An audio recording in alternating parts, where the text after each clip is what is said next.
की अभिलाषा लेकर नहीं आया हूँ। मैं यहाँ देवकी और वसुदेव से भेंट की इच्छा लेकर आया हूँ। क्यों? मेरे विरुद्ध कोई षड्यंत्र रचना चाहते हो? जो सदैव दूसरों के विरुद्ध षड्यंत्र करता है, उसका संपूर्ण जीवन इसी भ्रम में बीतता है कि सारा संसार उसके लिए षड्यंत्र कर रहा है। परंतु अन्य व्यक्तियों के पास इससे भी अत्यधिक महत्वपूर्ण कार्य होते हैं करने के लिए। यह महत्वपूर्ण कार्य करने की आपकी यह इच्छा इस दरबार में पूर्ण नहीं होगी ऋषिवर।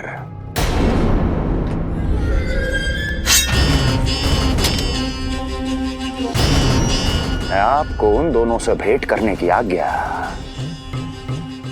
नहीं दूंगा। कैसे रोकोगे मुझे? कैसे? बड़ा ही विचित्र प्रश्न है, किंतु इसका उत्तर बड़ा ही सरल है ऋषिवर। जानते हैं मेरे दिन का आरंभ कैसे होता है? किसी ना किसी का संहार करके। और यदि एक संहार और हो जाएगा तो मुझे क्या अंतर पड़ेगा? स्वयं से एक प्रश्न पूछो कंस। स्वयं से एक प्रश्न पूछो कंस। मेरा संहार करने के लिए, मेरा संहार जिस संकल्प शक्ति की आवश्यकता है, संकल्प शक्ति की आवश्यकता वो है तुम में, वो है तुम में। कर पाओगे मेरा संहार? जिस संकल्प शक्ति की आवश्यकता है, जिस संकल्प शक्ति की आवश्यकता वो है तुम में, वो है। कर पाओगे मेरा संहार? कर पाओगे मेरा संकल्प शक्ति की आवश्यकता है, संकल्प शक्ति की आवश्यकता। बोलो कंस, बोलो। यदि मैंने श्राप दे दिया, यदि मैंने श्राप दे दिया, कौन सा कवच तो तुम्हारा उसे सत्य होने से रोक पाएगा? उसे सत्य होने से रोक पाएगा? बोलो कंस, बोलो। यदि मैंने श्राप दे दिया, यदि मैंने श्राप, तुम्हारा कौन सा कवच तो तुम्हारा उसे सत्य होने से रोक पाएगा? उसे सत्य होने से रोक पाएगा? ऋषिवर, यदि आपके हृदय में स्वामी के विरुद्ध षड्यंत्र करने की इच्छा नहीं है, तो महाराज भी आपको किसी से भेंट करने से रोकना नहीं चाहेंगे, है ना महाराज?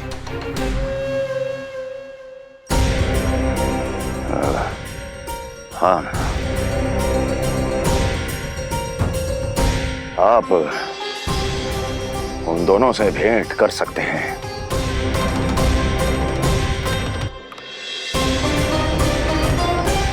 दुर्जन, इन सब पर दृष्टि रखो। अब सब कुछ सुनकर आना, सब कुछ भी छूटना नहीं चाहिए। जाओ।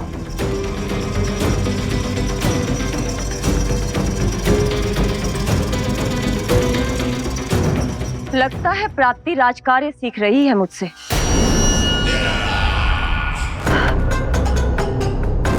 उचित समय पर सही सुझाव दिया तुमने प्राप्ति। अब आसानी से पता लग जाएगा कि ऋषिगर के यहाँ आने का वास्तविक कारण क्या है महाराज।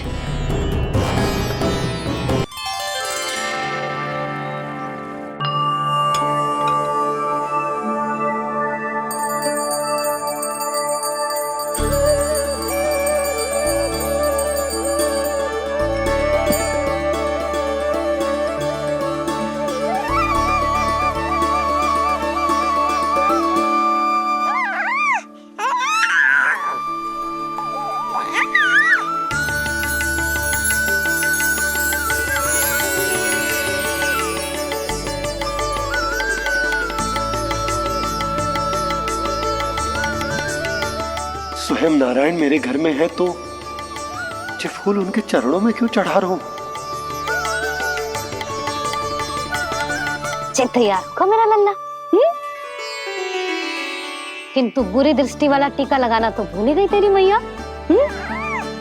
अभी आ।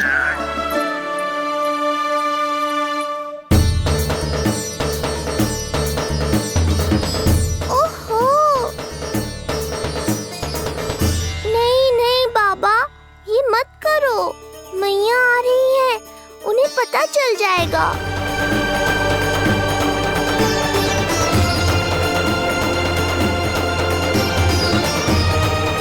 ये फूल तो आपके चरणों के लिए ही बने हैं प्रभु, इन्हें स्वीकार करें। बाबा, ये सत्य मैंने आपको अपना साथ देने के लिए बताया था, अपने आप को फंसाने के लिए थोड़ी ना।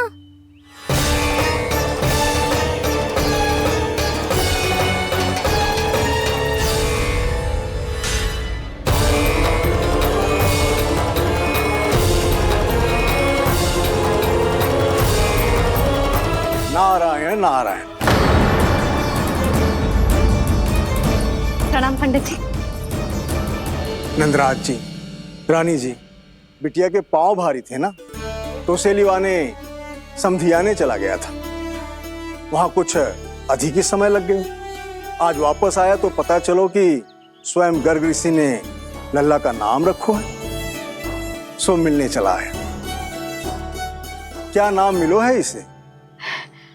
उन्होंने लल्ला का नाम कृष्ण रखो है। उन्होंने लल्ला का नाम कृष्ण रखो है।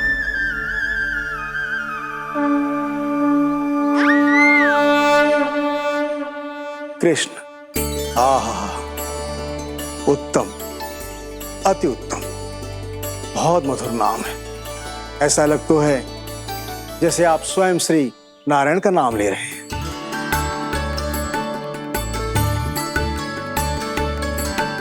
स्थिति को और गंभीर मत बनाओ पंडित जी। आपको तो बाबा के प्रश्नों का उत्तर देना है। एक बार मेरी ओर देख लो, आपको स्वयं ही पता चल जाएगा कि आपको इस समस्या को कैसे सुलझाना है।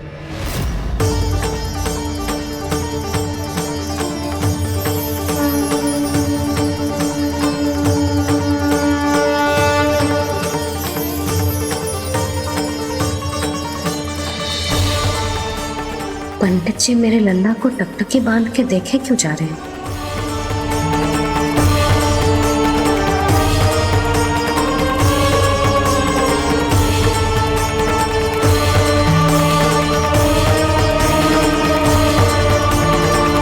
स्थिति को और गंभीर मत बनाओ पंडित जी। आपको तो बाबा के प्रश्नों का उत्तर देना है। एक बार मेरी ओर देख लो, आपको स्वयं ही पता चल जाएगा कि आपको इस समस्या को कैसे सुलझाना है।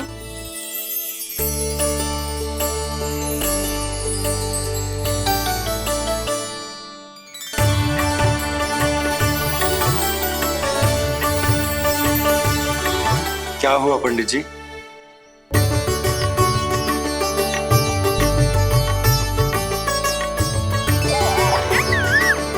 बधाई हो लल्ला, इतना प्यारा नाम मिलो है तुम्हें। नंदराज जी, जब भी मैं लल्ला को देखता हूं तो मुझे भगवान श्री राम की झलक दिखाई देती है। क्यों ना दिखाई देगी, उन्हीं के तो अगले अवतार हैं ये।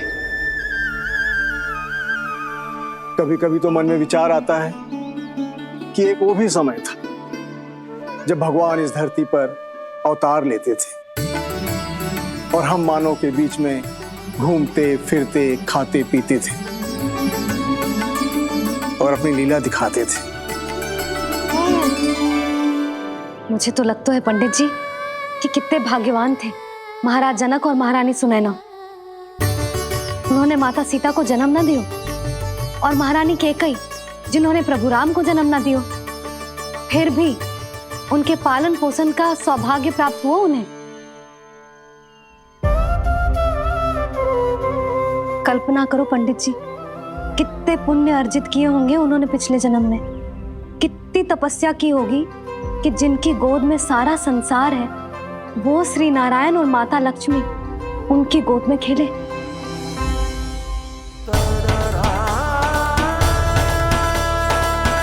संसार में अवतार लेकर सांसारिक नाते भगवान को भी निभाने पड़ते हैं, फिर हम तो मानव हैं। संसार में अवतार लेकर सांसारिक नाते भगवान को भी निभाने पड़ते हैं, फिर हम तो मानव हैं।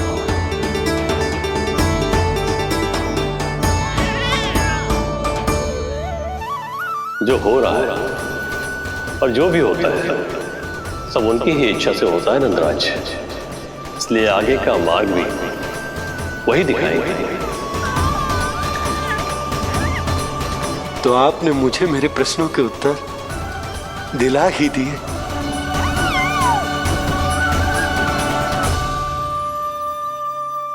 मैं भी क्या क्या बातें करने लगा। लगता है नाना बनने की प्रसन्नता का प्रभाव है जी। हमारी बिटिया को लक्ष्मी हुई है ना। बधाई हो पंडित जी, बहुत बहुत बधाई हो। मैं मैया और उसकी बिटिया से अवश्य मिलने आऊंगी। बधाई हो पंडित जी। अब मुझे आज्ञा दीजिए, वैद्य जी से कुछ औषधियां लेनी है मुझे। नारायण नारायण।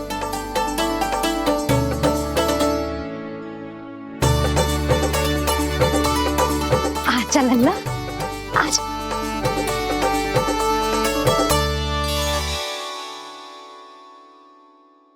टीका सुनो जी, तनिक कान्हा को संभालो, मैं यूं गई और यूं आई।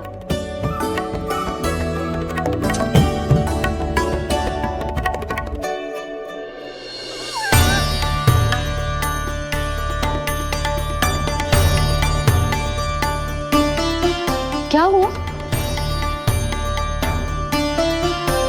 मैं देख रही हूँ नामकरण के बाद से एक बार भी आपने कान्हा को गोद में ना लिया है। सब ठीक है ना? हाँ, सब ठीक है। अब सब ठीक है। लो मेरा लल्ला।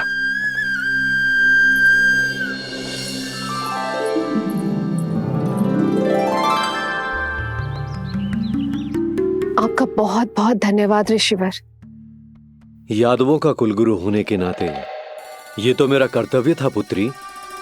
मुझे क्षमा कर दे लल्ला, कुछ समय के लिए मैं अपने कर्तव्य से भटक गया था। सब कुछ पूरे विधि विधान से संपन्न हुआ है।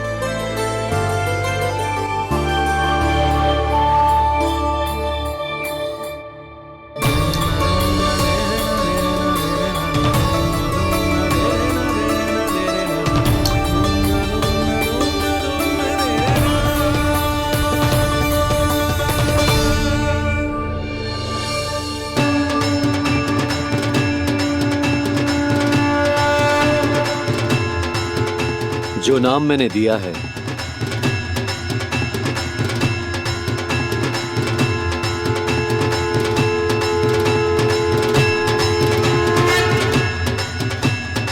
आप मुझे क्षमा कर दो बाबा, मैंने आपको इतनी दुविधा में डाल दिया।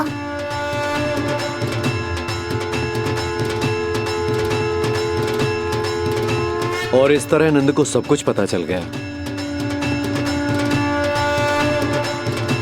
आप दोनों चिंता मत करिए, सब ठीक है। अब मैं आपके 6 पुत्रों का श्राद्ध कर्म करूंगा।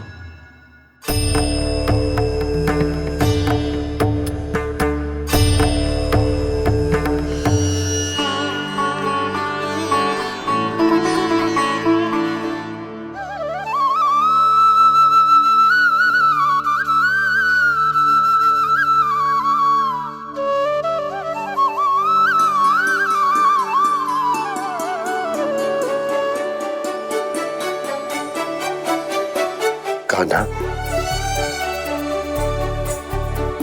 क्या हुआ जो मैं तेरा वास्तविक बाबा ना हूं? क्या अंतर पड़ तू कि तुम मेरे आराध्य के अवतार हो? महत्वपूर्ण बात तुझे है कि मुझे तुम्हारे साथ मुस्कुराने को, तुम्हें खिलाने को, तुम्हारा ध्यान रखने को, तुमसे प्रेम करने को सौभाग्य प्राप्त हो।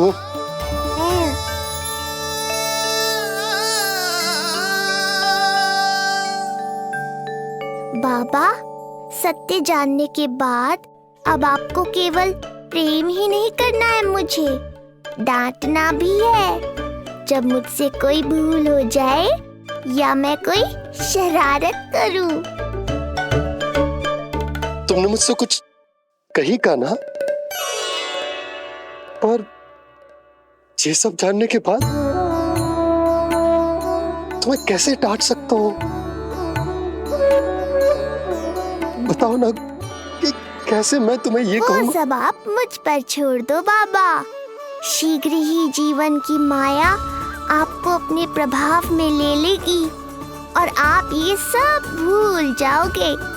पर जब जब मेरी दिव्यता की झलक संसार को मिलने वाली होगी और मेरा सत्य मैया को पता चलने वाला होगा, तब आपको इसका स्मरण हो जाएगा। इसका अर्थ है कि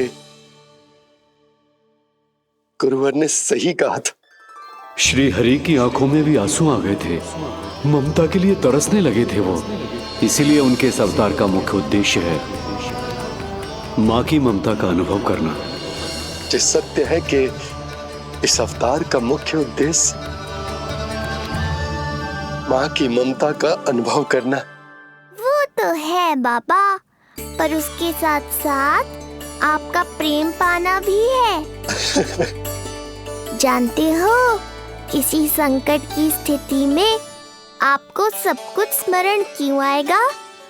ताकि आप मैया को सत्य पता चलने से रोक पाओ। बोलो बाबा, आप मेरी सहायता करोगे ना?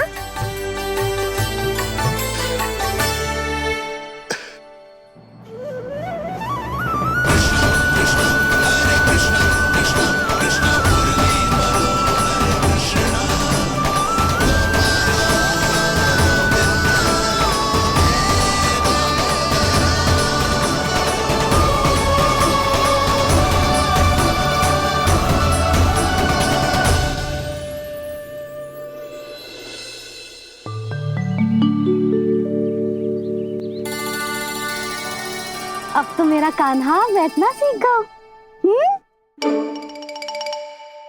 अब आगे से मैया कार्य करेगी तो कान्हा मैया के निकट ही बैठेगा। कितनी अच्छी तरह से बैठने लगो मेरा कान्हा। तेरे बाबा कुछ अधिक ही व्यस्त हैं आज।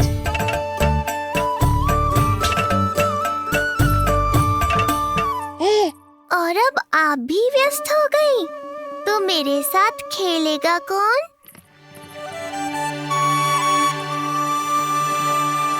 लल्ला, कान्हा, लो भाभी, खिले हुए फूल भी ले आई हूँ और शीघ्र ही जाके तरकारियाँ भी ले आऊंगी। अच्छा हुआ जानकी आ गई, अब यही खेलेगी मेरे साथ। अरे जे क्या, फिर से पानी निकाल रहे हो? बस बस कान्हा, अब खेल में मत लगा मुझे। बहुत सारे कार्य पड़े हैं करने को। ये भी कार्य करने चली गई, अब मैं क्या करूं?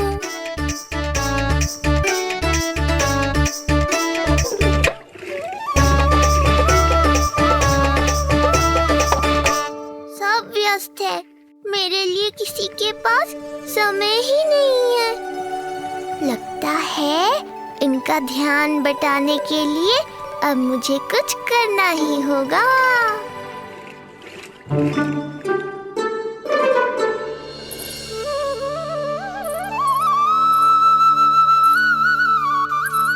नंद जी,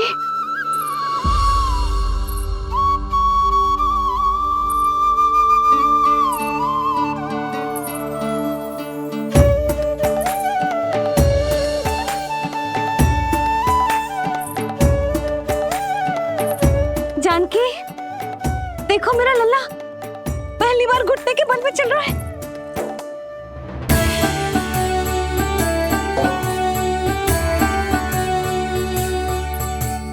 बहुत बढ़िया कान्हा, बहुत बढ़िया। बस यही तो चाहिए था। आजा कान्हा, आजा इधर आ, मैया के पास आ। कान्हा, आजा अपने बाबा के पास, आजा।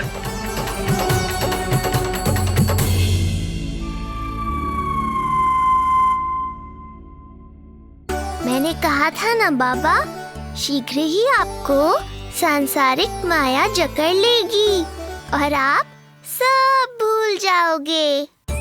देखा मेरे लल्ला को, अभी अभी तो इसने चलना सीखो है, पर अभी से इतना प्रवीण हो गए हो। आपका लल्ला, मेरा लल्ला मुझ पे गया है जी, इसीलिए तो इतनी शीघ्र इतना प्रवीण होगा, है ना लल्ला? आजा लल्ला, आजा अपने बाबा के पास, आजा।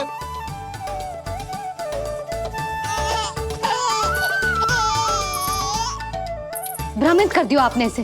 कितने चाव से अपनी मैया की ओर आ रहा था। आजा लल्ला। मैंने क्या करूं? मैं भी तो इसे बुला ही रहा हूं। आजा आजा। अब आप दोनों झगड़ने मत लगना। लल्ला जिससे अधिक प्रेम करते है ना, उसी के पास जाएगा। देख लियो। यशोदा, ये तुम कैसे प्रतियोगिता लगा रही हो? क्यों? आपको विश्वास ना है कि लल्ला आपसे भी उतना ही प्रेम करता है और आपके पास भी आ सकता है? या फिर हारने का भय सता रहा है आपको? बिल्कुल ना। कान्हा आएगा तो अपने बाबा के पास। आजा। जे हुई ना बात, अब देखते हैं कौन जीतेगा। आजा कान्हा, आजा कान्हा, अपनी प्यारी मैया के पास आजा। बाबा की उंगली पकड़ी थी ना तूने साथ देने का वचन दिया था। आजा अपने बाबा के पास। अरे ये कैसे धर्म संकट में डाल रहे हो आप दोनों मुझे? कान्हा अपने मैया के पास आएगो, है ना? आजा। नहीं, कान्हा अपने बाबा के पास आएगो। आजा। लगता है नंद भैया ही जीतेंगे आज। तुझे बड़ा पता है नंद भैया ही जीतेंगे आज। कान्हा मुझे छोड़ के कहीं और जा ही ना सकता। और तू तो तरकारी लेने जा रही थी ना, जा। हाँ, बस जा ही रही हूँ।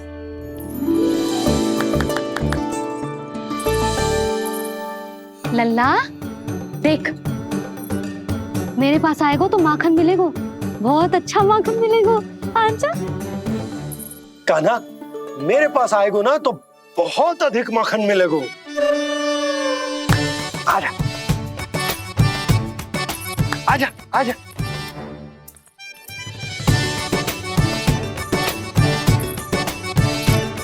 कान्हा आ जाओ।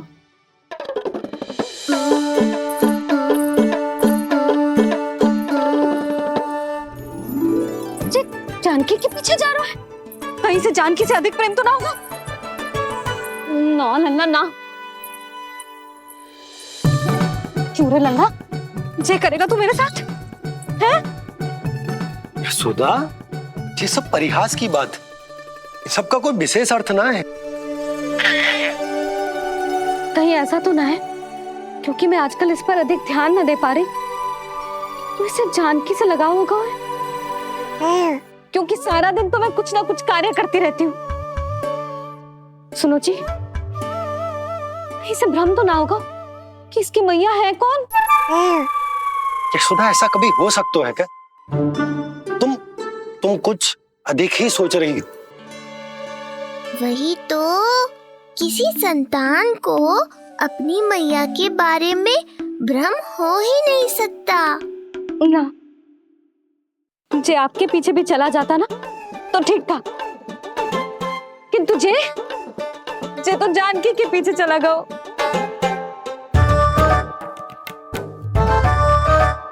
आप मुस्कुरा क्यों रहे हो? हाँ बोलो ना, ये संभव है क्या? लो, तुम्हारी इस प्रतियोगिता के चक्कर में मैं तो भूल ही गया हूं कि उपनंद भैया को लेन देन बताना है। वो मेरी प्रतीक्षा कर रहे होंगे। मैं चलता हूँ। अरे किंतु मैंने जो पूछा वो तो बताया ही ना आपने। एक बार तुम्ही ने कही थी कि मैया अपने लल्ला के मन की बात उसके बिना कहीं जान लेती, तो पूछ लो अपने कान्हा से।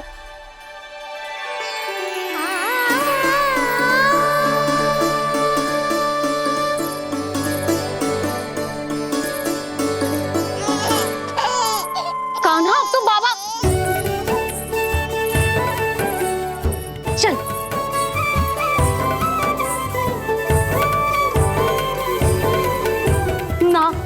ना लल्ला, कुछ और ना।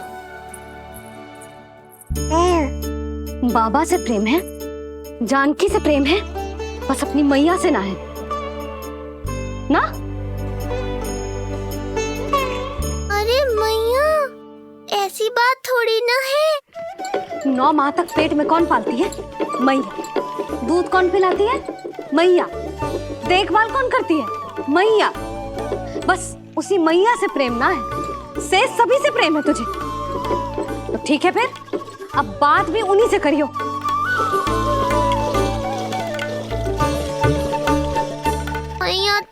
क्रोधित हो गई। मनाना पड़ेगा। ना, दोस्त मेरा ही है। मुझे किसी से कछु अपेक्षा ही ना करनी चाहिए।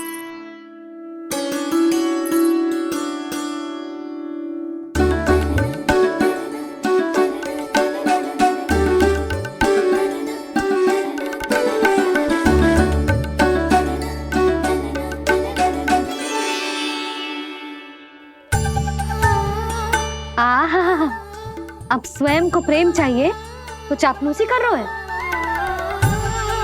छोड़।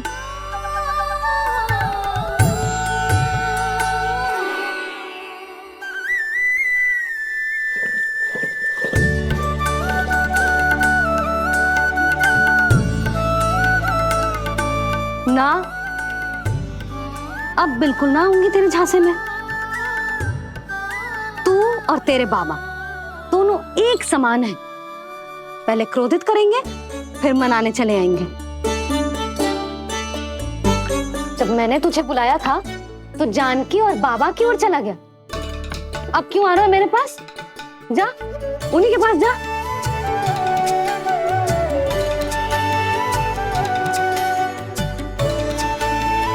देख लल्ला, अब अपनी जो प्यारी सी मुस्कुराहट दिखा के ना मुझे मनाने का प्रयास मत ही कर। मैंने कान्हा कहाँ गया? कहाँ गया कान्हा? कान्हा कहाँ थे अब तक? पहले ही क्यों नहीं बताया कि ऋषि गर्ग की क्या योजना है? बता, क्या देखा, क्या सुना? महाराज, मैंने पूर्ण प्रयास किया किंतु मुझे कुछ भी नहीं सुनाई दिया। दबाव बढ़ा।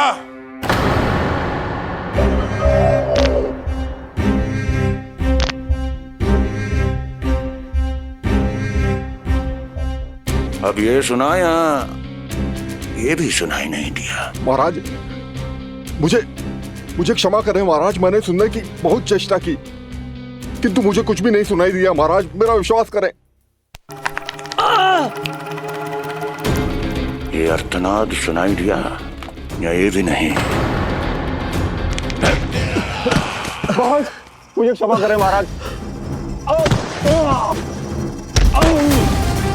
उत्तर दो, अब सुनाई दिया? तो फिर वहां क्यों नहीं सुनाई दिया?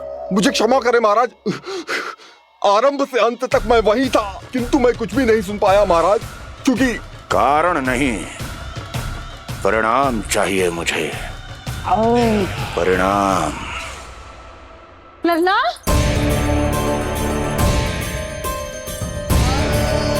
लल्ला कहाँ छुप गया तू? कान्हा, कान्हा, सामने आजा मेरे लल्ला। कहाँ है?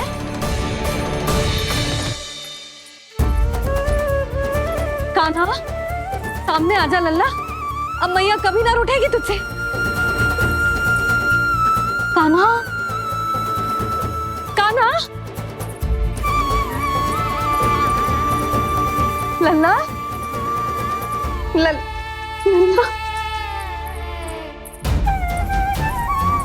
लल्ला देख, सामने आजा, नहीं तो तेरी मैया मर जाएगी। लल्ला, कान्हा, कान्हा न जाने कहाँ चला गया है। अभी तो यही था, न जाने कहाँ चला गया है। तो उसकी पायल है, कहीं बाहर तो ना चला गया कोई मेरे लल्ला को? यशोदा, कोई ना लेगा होगा लल्ला को, और वो स्वयं भी कहीं ना जाएगा, यहीं कहीं होगा। आप इतने शांत कैसे हो? आपको कुछ पता है क्या? ये क्या है? एक पायल अभी भी उसके पैर में है, और है तो अपनी मैया का ही लल्ला। एक जगह टिकेगा ना, इसीलिए कह रहा हूँ कि मैं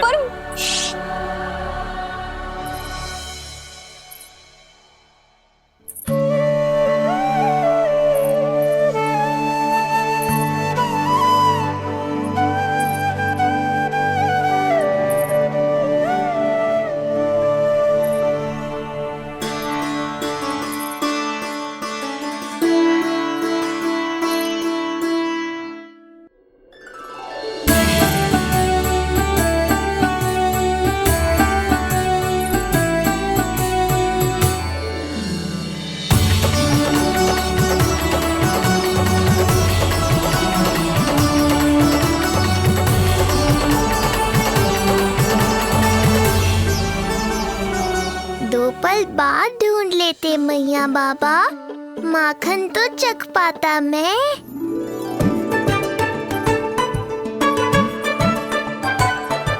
ये क्या कर रहे है तू?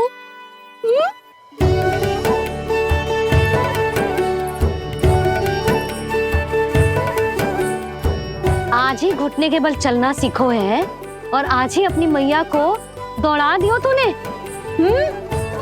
ये जो छोटी छोटी पैया है ना, इनमें पायल ना बेड़ियां पहनाऊंगी मैं।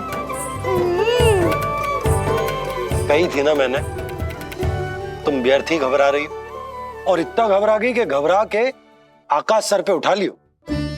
मैंने आकाश सर पे उठा लियो, और वो भी व्यर्थ में। मेरे कहने का अर्थ जे ना है यशोदा, व्यर्थ ना, मैं तो केवल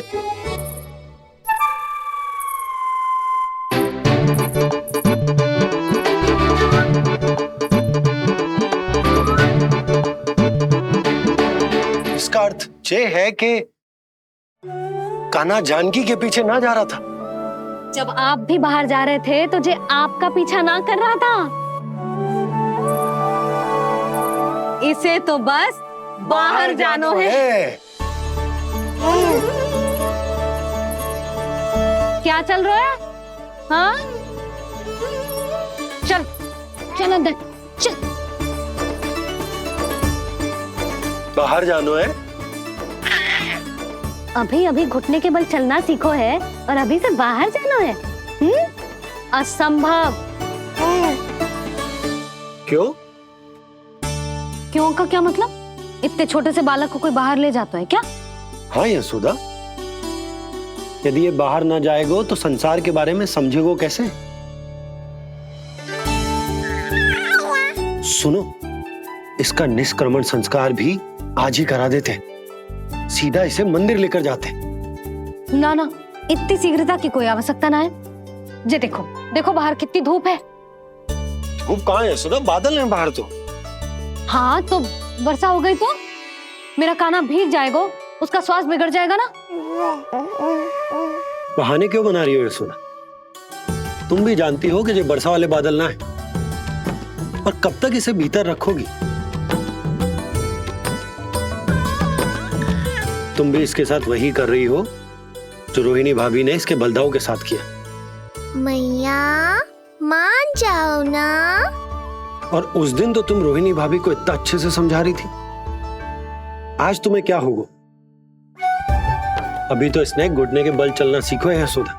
अभी इसे बाहर ना लेकर गए ना, तो जब ये पांव पर खड़ा होना सीखेगो ना, तो अकेले ही बाहर भाग जाएगो। नाना, मेरा कान्हा अकेले कहीं ना जाएगा।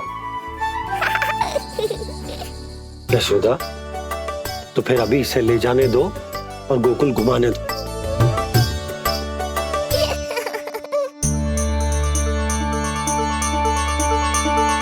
देखा लल्ला, आज्ञा मिल गई। अब आज पहली बार लल्ला और बाबा बाहर जाएंगे घूमने के लिए।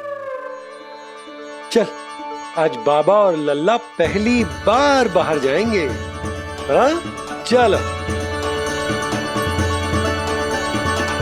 रुको, आपको क्या लगा था कि मैं लल्ला को अकेले छोड़ दूंगी? जहां जहां कान्हा जाएगा वहां वहां उसकी मैया भी जाएगी। कभी तो नंद और नंद लाला को एक साथ समय बिताने दिया करो। कुछ कही आपने? नहीं। तो बस फिर गौशाला से आरंभ करेंगे, फिर गांव घुमा के मंदिर ले जाएंगे इसे। मैं एक्शन में आई। देखा, अभी तो तेरी मैया मंदिर भी जाने को तैयार ना थी, और अब तुझे पूरा गांव घुमाने के लिए तैयार हो गई। इससे पहले कि इनके मस्तिष्क में कोई नया विचार आ जाए, यहाँ से चले चलो बाबा, शीघ्र चलो। दया कीजिए, दया निदान, क्षमा कर दीजिए। कितनी बार तुझे गर्ग ऋषि के आश्रम भेजा, तू वहाँ कुछ नहीं सुन पाया। गर्ग ऋषि यहाँ आया, तू यहाँ कुछ नहीं सुन पाया। जब तू कोई कार्य करने योग्य ही नहीं, तो फिर तेरा क्या? स्मरण करें महाराज, स्मरण करें कि आपको भी एक नाम बार बार सुनाई देता था। आप अपने कानों पे हाथ रख के यहाँ वहाँ घूम रहे थे, छटपटा रहे थे। किंतु हम में से किसी को भी उसका स्वर नहीं सुनाई दे रहा था। महाराज स्मरण कीजिए। कृष्ण कृष्ण कृष्ण कृष्ण कृष्ण। जैसे उस बालक के जन्म के समय आपके कानों में ध्वनियां गूंज रही थी।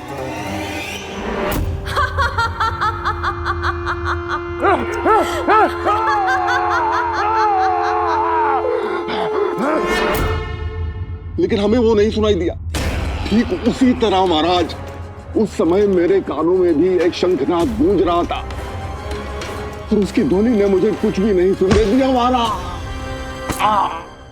महाराज, और मुझे लगता है कि ये सब उसी विष्णु की कोई माया है, या फिर श्राद्ध के नाम पर ये सब मिलकर कोई योजना बना रहे हैं। महाराज, इस निर्दोष को मारने से क्या होगा? मैंने तो आपसे पहले ही कहा था कि उन दोनों को महल से बाहर मत जाने दीजिए।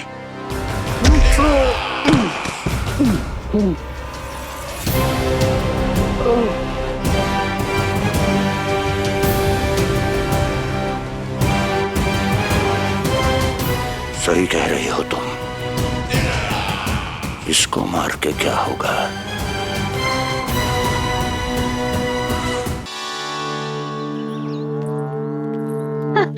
कान्हा, जे देख, जे है रामू, तेरा भैया, और जे है सबला, तेरी मौसी।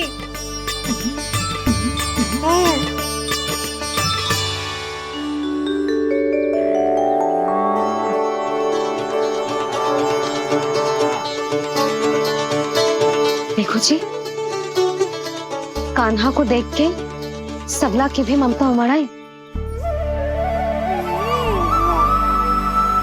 सुनो, पूरा गांव घुमानो है, उसके पहले ही मेरे कान्हा की बुरी दृष्टि उतार लेते हैं, नहीं? अच्छा।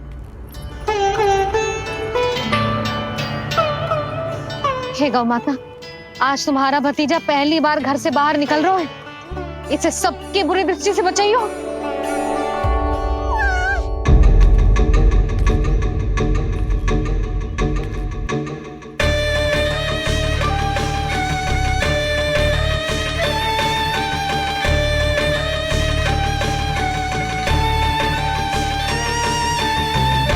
नारायण नारायण।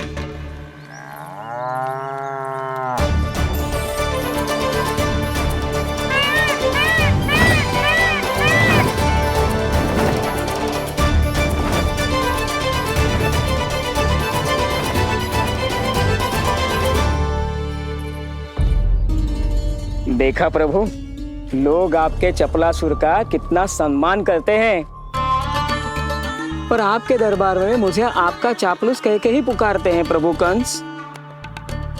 पर अब ये सब बदल जाएगा। अब लोग मुझे प्रभु कंस का चापलूस नहीं, विशेष विश्वास पात्र कहकर बुलाएंगे।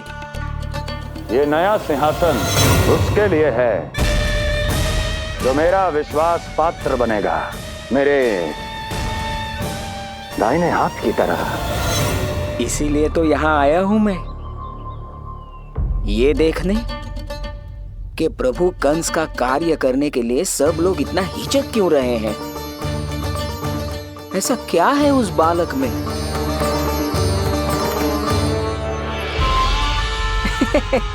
नारायण।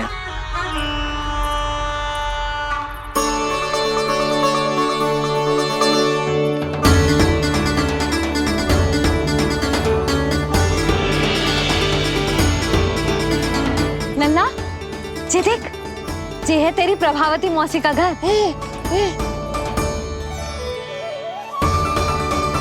और वो देखो, वो रहा तेरे दाऊ का घर। देख क्या रोए, तेरे दाऊ भी चल रहे हैं हमारे साथ।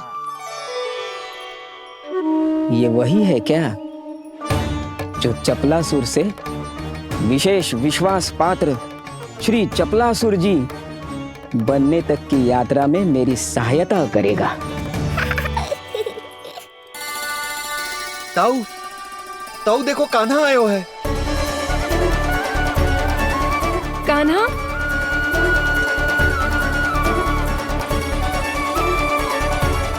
घर से बाहर आकर तो और भी निखर गए हो गोकुल का राजकुमार।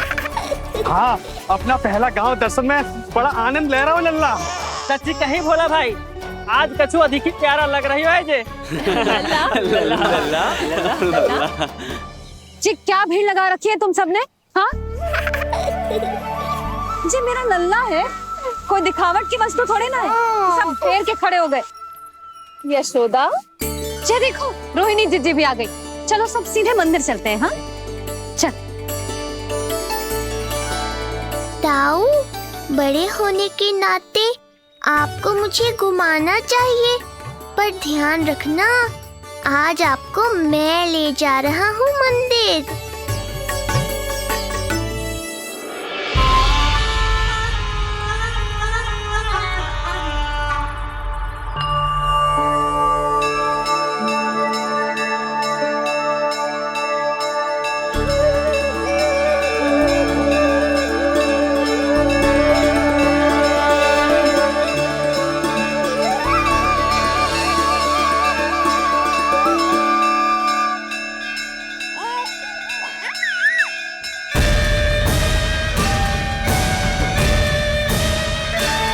ये कैसे संभव है?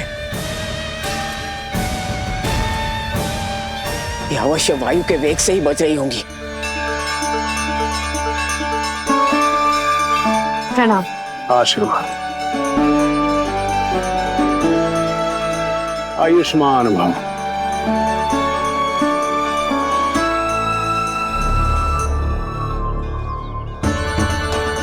अरे जशोदा जी, कान्हा को पहली बार मंदिर लेके आई हो ना? बहुत ही अच्छे समय पे आई हो। देसी घी का हलवा बनाया मैंने प्रसाद में। इतनी अच्छी सुगंध, हलवा तो स्वादिष्ट लग रहा है। चलो, कुछ तो अच्छा किया सुलक्षणा चाची ने।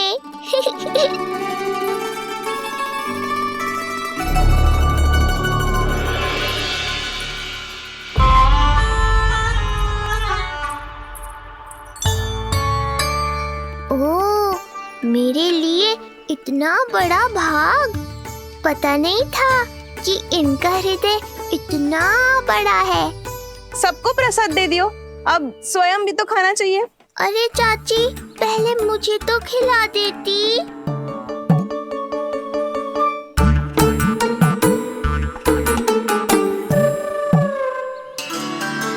अरे, मैं तो कान्हा को देना भूल ही गई। हाँ? चलो, विलंब से ही सही, मेरा स्मरण तो हुआ आपको।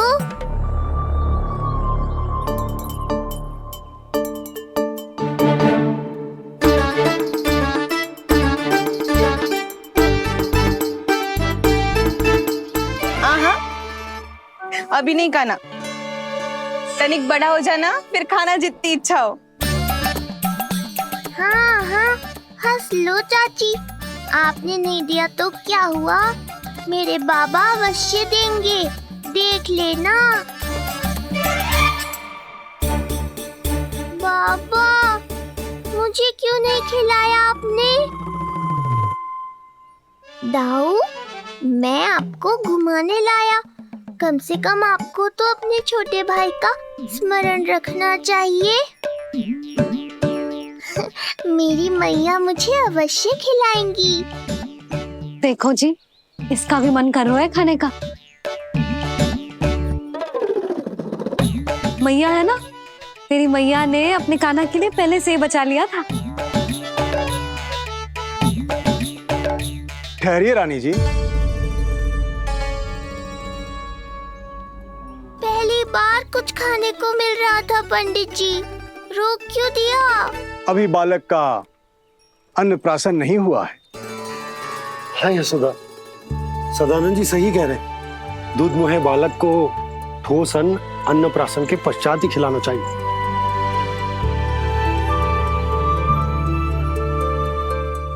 ना लल्ला, तू बस अन्नप्राशन तक रुक जा, उसके बाद तू जो कहेगो ना, तेरी मैया खिलाएगी तुझे। ये तो साधारण सा बालक है, बहुत ही सरलता से मैं उसे अपने मार्ग से हटा दूंगा।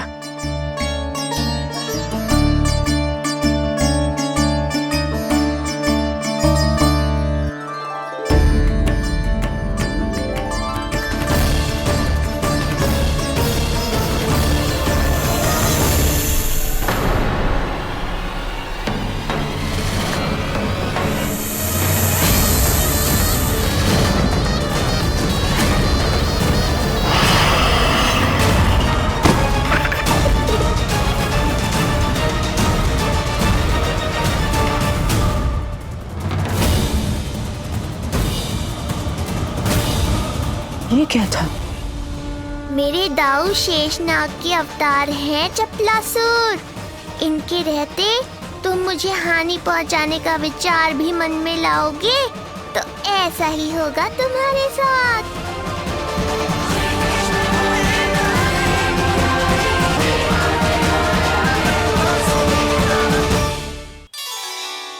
दाऊ, अकेले अकेले प्रसाद खाकर ठीक नहीं किया आपने। पंडित जी, जे हमारा काना घुटने के बल चलने लगो है, तो क्यों ना इसका अन्न से परिचय करा दिया जाए? नंदराज जी, 2 दिन में पूर्णिमा है, बहुत अच्छा दिन है, तभी कर लेते हैं अन्नप्राशन संस्कार। 2 दिन की प्रतीक्षा और करनी पड़ेगी। जिज्जी, मेरा तो मन किया आज ही कर दूं अपने कान्हा का अन्नप्राशन। यशोदा, मैं तुम्हारी हृदय की पीड़ा समझती हूँ, पर तुम्हें और तुम्हारे लल्ला को 2 दिन और ठहरना है, ठीक है?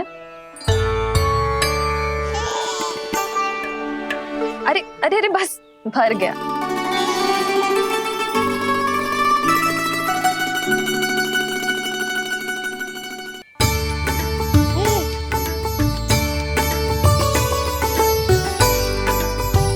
लो जिज्जी।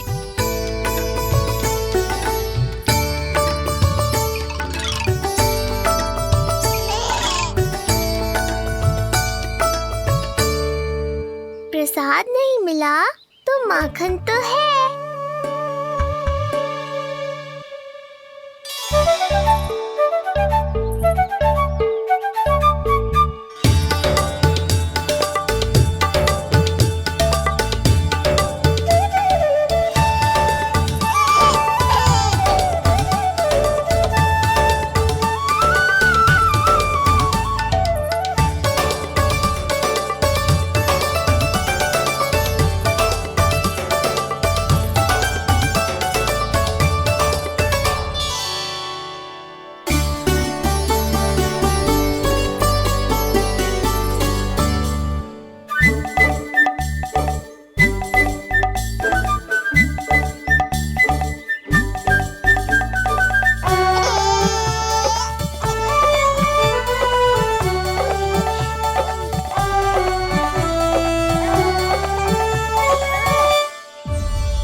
मैया, ये क्या किया?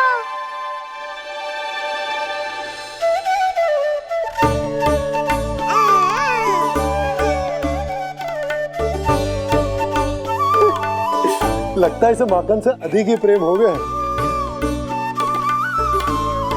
सावधान यशोदा, कहीं बड़ा होकर माखन चोर ना बन जाइए। माखन चोर क्यों बनेगा मेरा लल्ला? माखन की कोई कमी है क्या हमारे घर में?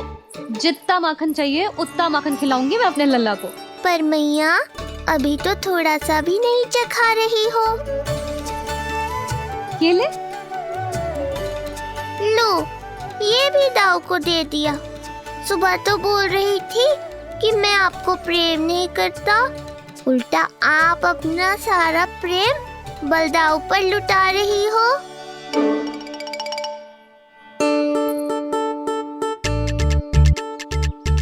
सुनो जी, कान्हा के चारों ओर सिरहाने लगा दो ना, नहीं तो जी फिर से इधर उधर चला ना जाए। क्या अच्छा सुझाव दिया तुमने। अभी लाए।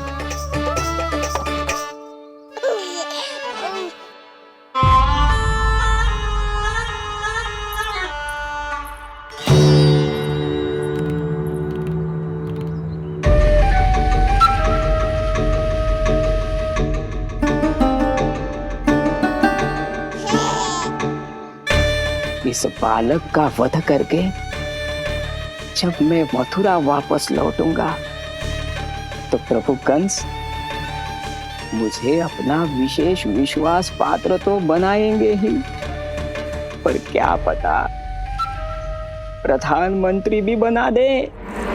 देवकी और वसुदेव अभी कहाँ हैं? अपनी संतानों के श्राद्ध के लिए ऋषि गर्ग के आश्रम जा रहे हैं। अब आप क्या करने वाले हैं महाराज? एक बार तो मैंने उन्हें प्राण दान दे दिया। बधाई हो कुंवर जी। अपनी पत्नी के प्राण बचाने में आप सफल हुए। दूसरी बार मैं उन्हें दंड देने निकला तो तुमने मुझे रोक दिया। बुद्धि बल का प्रयोग कीजिए स्वामी, शारीरिक बल की आवश्यकता नहीं। किंतु एक ही भूल को बार बार नहीं दोहराएगा कंस।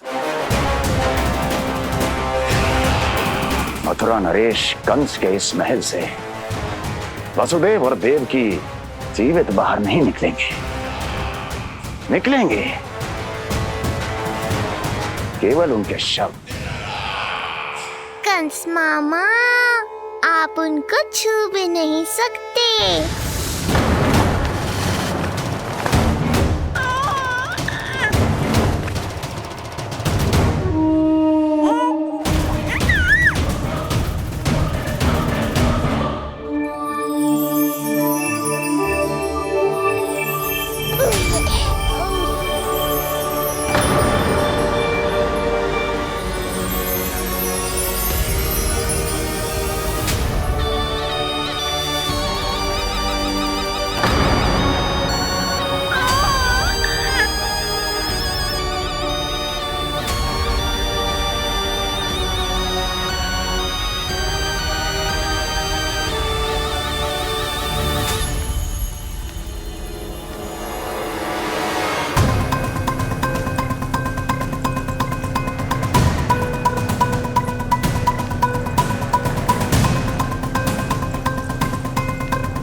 क्या हो रहा है?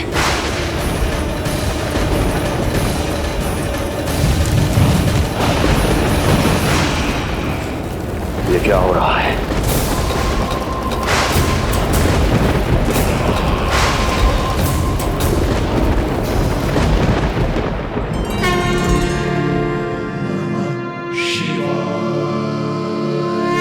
क्या हुआ प्रभु? आप अचानक इतने चिंतित क्यों हो गए? कृष्ण ने अपने पांव का अंगूठा अपने मुख में रख लिया है देवी। इसमें चिंतित होने की कोई बात नहीं है प्रभु। ऐसा तो हर बालक कभी ना कभी करता ही है। तो सखा कोई साधारण बालक नहीं है देवी पार्वती, तो भगवान है। यदि वो ऐसे ही अपने अंगूठे को मुख में रखकर खेलते रहे तो अवश्य ही आ जाएगी। कौन आ जाएगी प्रभु? प्रलय आ जाएगी देवी, प्रलय आ जाएगी देवी। हे नारायण जी, क्या हो रहा है?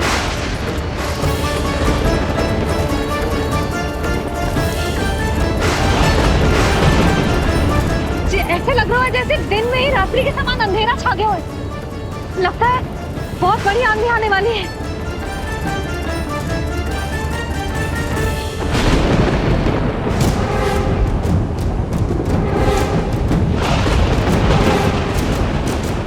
ये भीषण आंधी, ये मूसलाधार वर्षा, तुम दोनों ने ऋषि गर्ग के साथ मिलकर अवश्य कोई योजना बनाई है ना?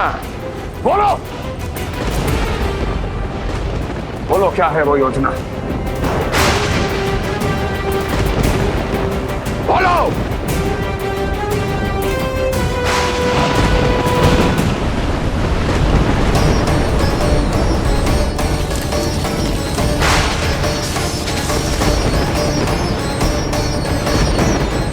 है प्रकृति क्रोध में।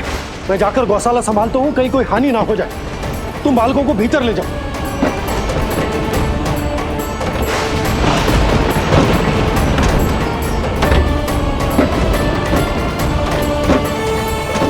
जीजी, द्वार और झरोखे बंद करते हैं। हाँ,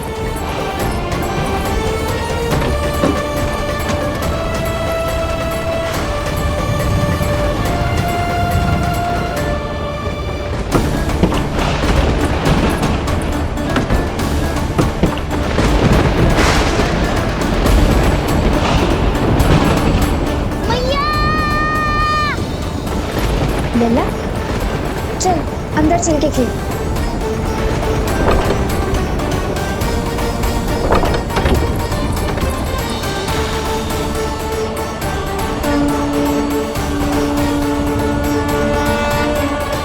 आपके सखा तो ध्यान निद्रा में चले गए हैं प्रभु।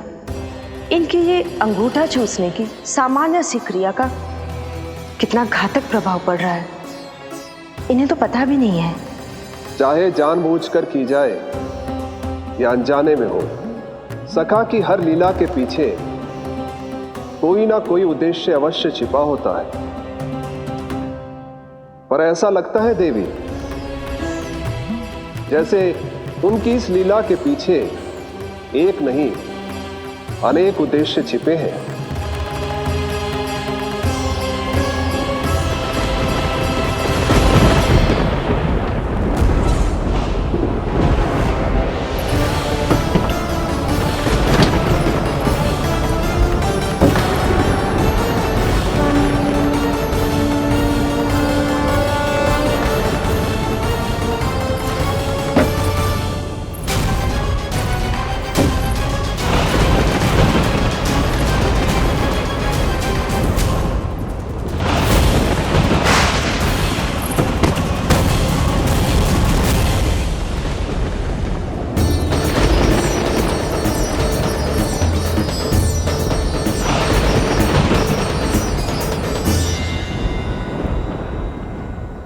देख रही हो जीजी, प्रसाद ना मिली खाने को, तुझे पांव का अंगूठा ही चूसने लग गयो।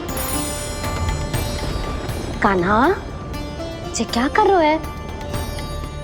अंगूठा मुंह से निकाल दे लल्ला। अच्छी बात ना है कान्हा। देख कान्हा, तू नींद में है, इसका अर्थ ये ना है कि मैया तुझे अंगूठा चूसने देगी। निकाल अंगूठा मुंह से। आज तो बड़ी शीघ्र इतनी गहरी निद्रा में सो गए हो तुम।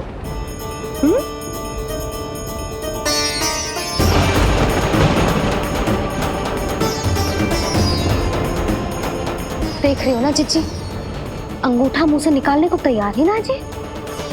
ऐसा क्या आनंद मिल रहा है?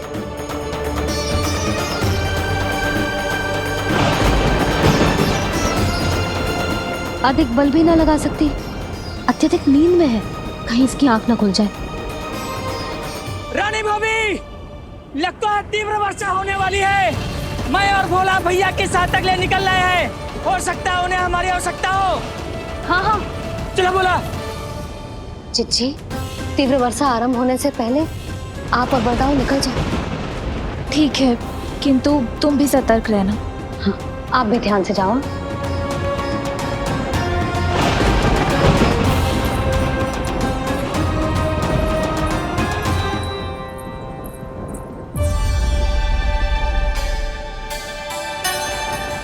हे नारायण, वस्त्र बाहर सूख रहे हैं और तेरे अन्नप्राशन वाले चावल भी रखे। भीतर करना होगा ना चिचान की भी।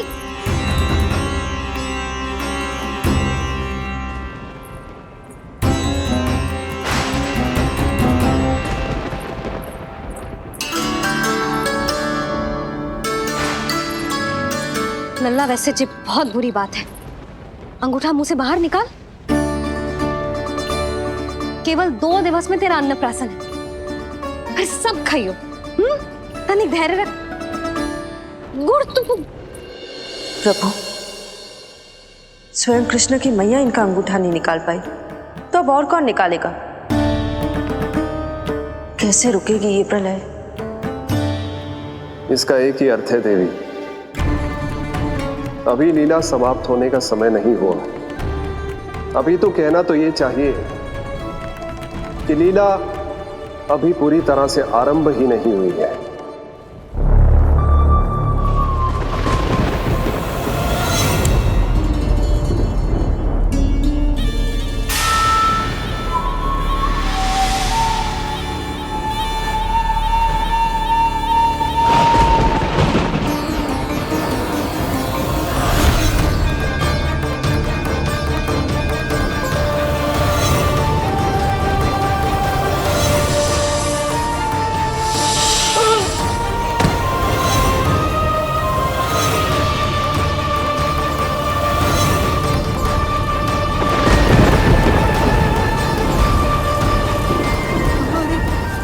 कंस ने प्रलय बुला ली, कंस ने प्रलय बुला ली।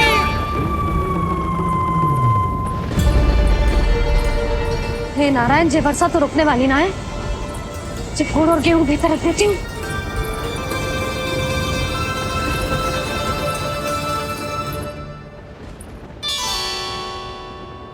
जे देख रहे हो गुड़, जे तेरे अन्नप्राशन के पकवानों के लिए ही है। कैसे कैसे करके बचा के लाई हूँ, कुछ पता भी है तुझे? और तू है कि जे अंगूठा ही चूसे जा रहा है। हाँ नहीं तो। किंतु आज प्रलय भी आ जाए तो कंस की तलवार का वार रोकने में असमर्थ होगी। कंस के साथ विश्वासघात किया है, दंड तो मिलेगा।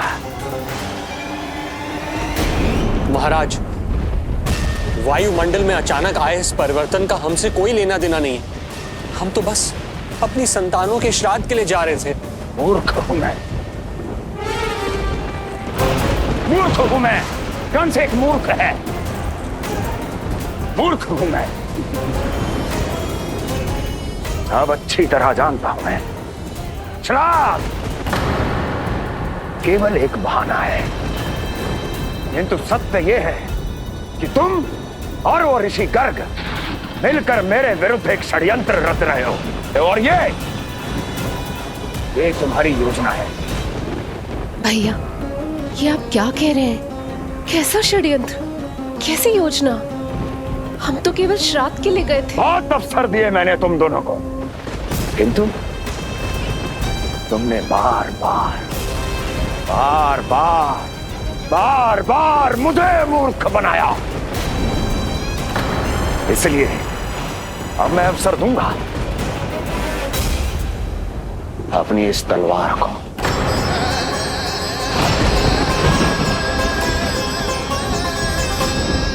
येन केन प्रकारेण साम दाम दंड भेद, कोई ना कोई युक्ति लगाकर मैं तुम्हारे उस बालक का वध कर ही दूंगा। पर उस क्षण का साक्षी बनने के लिए अब तुम दोनों को जीवित नहीं छोड़ूंगा मैं।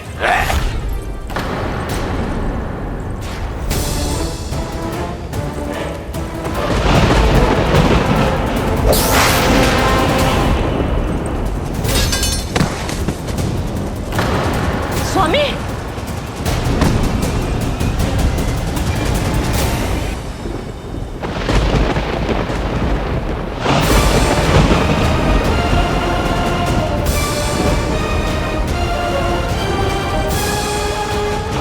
तेरा काल तेरी प्रिय बहन के गर्भ से उसकी 8वीं संतान बनकर जन्म लेगा और तेरा विनाश करेगा, विनाश करेगा, विनाश करेगा।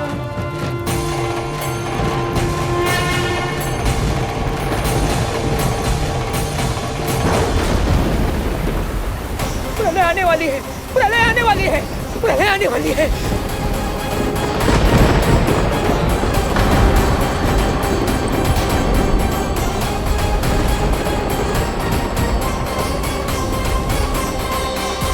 यदि कंस को रोकना, अपने माता पिता की रक्षा करना और चपलासुर के ब्रह्म को मिटाना ही इस लीला के उद्देश्य थे, तो ये सभी उद्देश्य पूरे हो चुके हैं प्रभु। अब तो ये प्रलय रुकनी ही चाहिए। ये केवल सखा की लीला ही नहीं है देवी पार्वती, उनकी माया का उदाहरण भी है। मार्कंडेय ऋषि को दिए गए वरदान को पूरा करने के लिए ही ये सब हो रहा है? कौन सा वरदान प्रभु? प्रभु की माया को साक्षात अपनी आंखों से देख पाने का वरदान।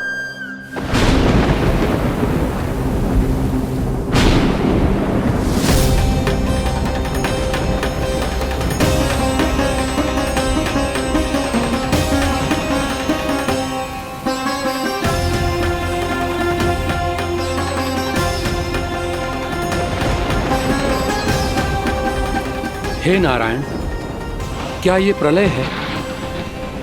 क्या संसार समाप्त हो रहा है? तो फिर मुझे मिले इस जीवन का क्या अर्थ है?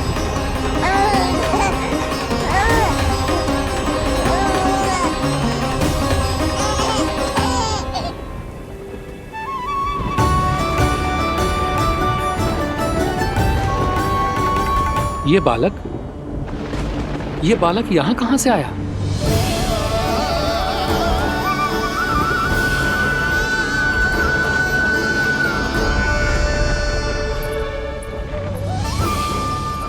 सोते हुए कितना निर्दोष लगता है जी। चारों ओर जल ही जल है, सब कुछ प्रलय में नष्ट हो रहा है, किंतु ये कितना निश्चिंत है ये। परंतु ये अद्भुत बालक है कौन?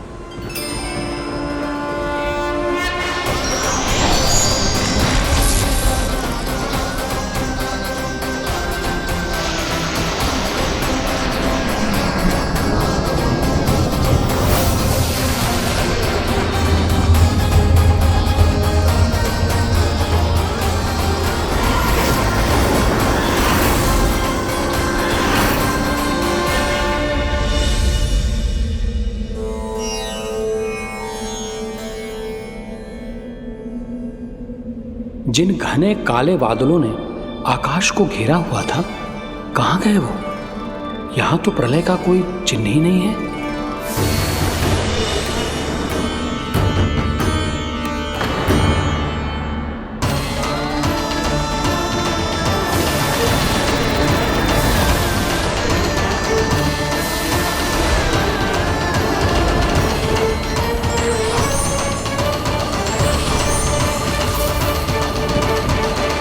ये आप ही की माया थी ना प्रभु?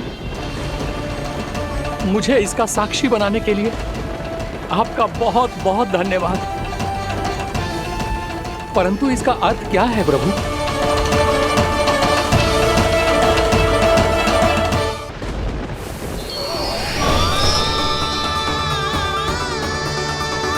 प्रभु,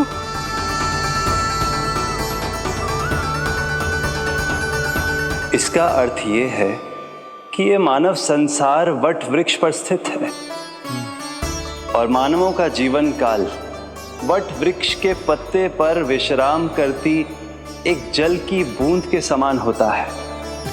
वो बूंद जो किसी भी क्षण नीचे गिर सकती है। आपने तो स्वयं देखा है महर्षि, ये संपूर्ण जगत, ये महाब्रह्मांड मेरे ही भीतर स्थित है।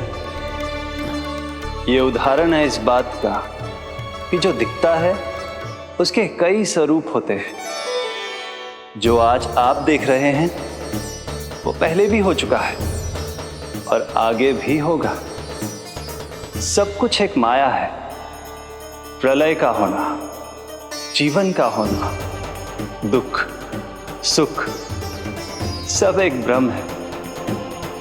ठीक उसी प्रकार जिस प्रकार एक जलाशय में दिखने वाला प्रतिबिंब आपकी वास्तविकता नहीं बल्कि एक भ्रम होता है। इसलिए मनुष्य को सदैव ध्यान रखना चाहिए कि जीवन में कोई भी संकट क्यों ना आए, वो इस प्रलय की तरह केवल एक भ्रम ही होता है। ऐसे समय में जो संकट के सामने झुक जाते हैं या अधर्म का साथ देते हैं, वह स्वयं को उस भ्रम रूपी प्रलय में डुबोकर नष्ट कर लेते हैं।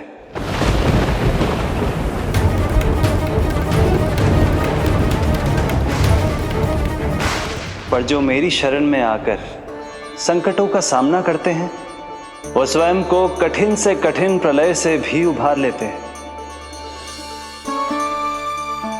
किंतु प्रभु, सभी व्यक्तियों में संकटों का सामना करने का साहस नहीं होता। कृपा करके आप कुछ ऐसा कीजिए जिससे आपके भक्तों को इतना बल मिले कि वो कठिन से कठिन परिस्थितियों का सामना भी सहर्ष कर सकें। मैं वरदान देता हूं महर्षि, पीपल के पत्ते पर बाल कृष्ण की इस छवि का स्मरण मेरे जो भी भक्त करेंगे उनके साथ मेरा आशीर्वाद सदैव बना रहना। वो चाहे कितनी भी कठिन परिस्थिति में क्यों ना फंसे, बाल कृष्ण की ये छवि उन्हें उससे उभर पाने में सामर्थ्य प्रदान करेंगे।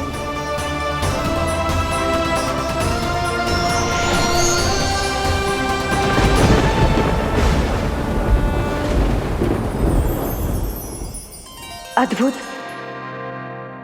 तो ये कोई साधारण लीला या भ्रम नहीं था, मानव मात्र को नारायण से मिला वरदान था ही। पर अब क्या होगा प्रभु? कैसे रुकेगी ये प्रलय?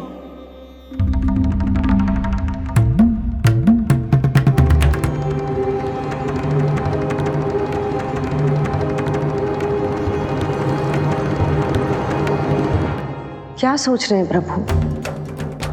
क्या आप रोकेंगे ये सब? नहीं प्रिय,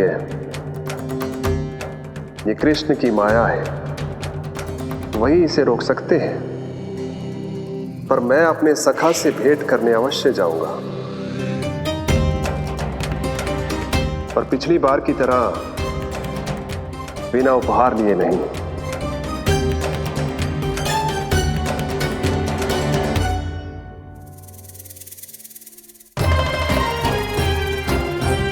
उपहार?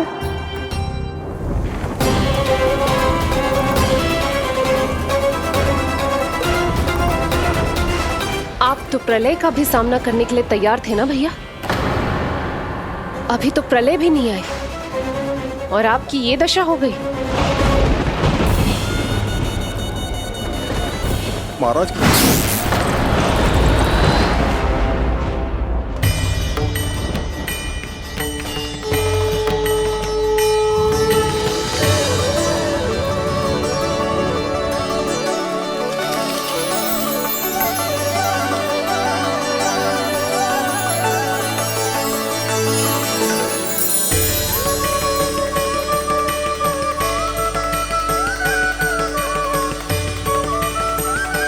महादेव, आप उपहार में ये निष्प्राण वस्तु देंगे अपने सखा को?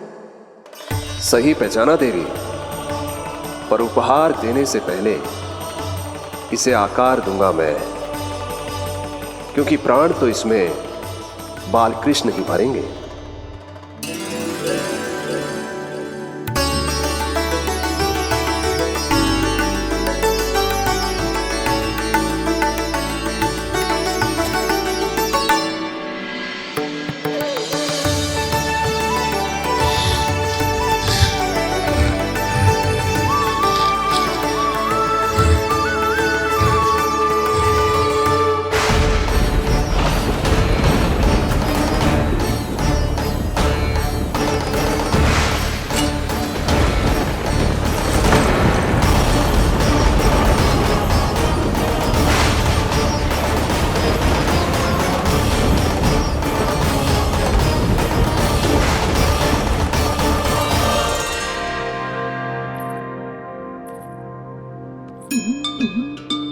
मुरली?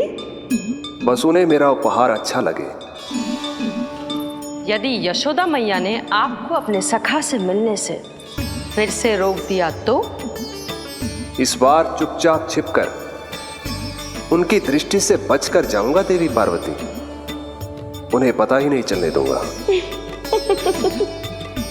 संभालिएगा प्रभु, यदि यशोदा मैया ने आपको पकड़ लिया तो लेने के देने पड़ जाएंगे महादेव।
जानकी को कही थी मैंने भीतर रख दे, छोड़कर चली गई बाहर, कुछ याद ही ना रहते ऐसे।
कान्हा, अंगूठा निकाल दे लल्ला, नहीं तो रुक जा, मुझे ही अंगूठा निकालना पड़ेगा तेरा। पूरे वस्त्र भीग गए मेरे, कहीं मेरे कारण इसका श्वास ना बिगड़ जाए। वस्त्र बदल के आ रही है मैया।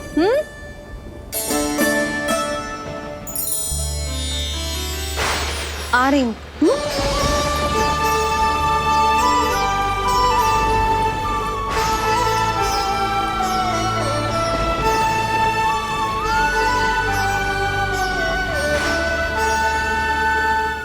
शासन की नींव भय होती है महाराज, और आपका पूरा साम्राज्य भय पर ही टिका हुआ है। यदि आप भी इस तरह से भयभीत दिखाई देंगे तो आपके साम्राज्य को डगमगाने से कोई भी नहीं रोक पाएगा। एक बार आपने ही कहा था ना कि अपनी दुर्बलता कभी किसी को मत दिखाओ। प्रजा को भयभीत कंस नहीं, भयानक कंस दिखना चाहिए, भयानक कंस। अब आप ये सिद्ध कर दीजिए कि भय आपके शत्रु का नहीं, आपका शस्त्र है, महाराजा धीराज, कंस का शस्त्र।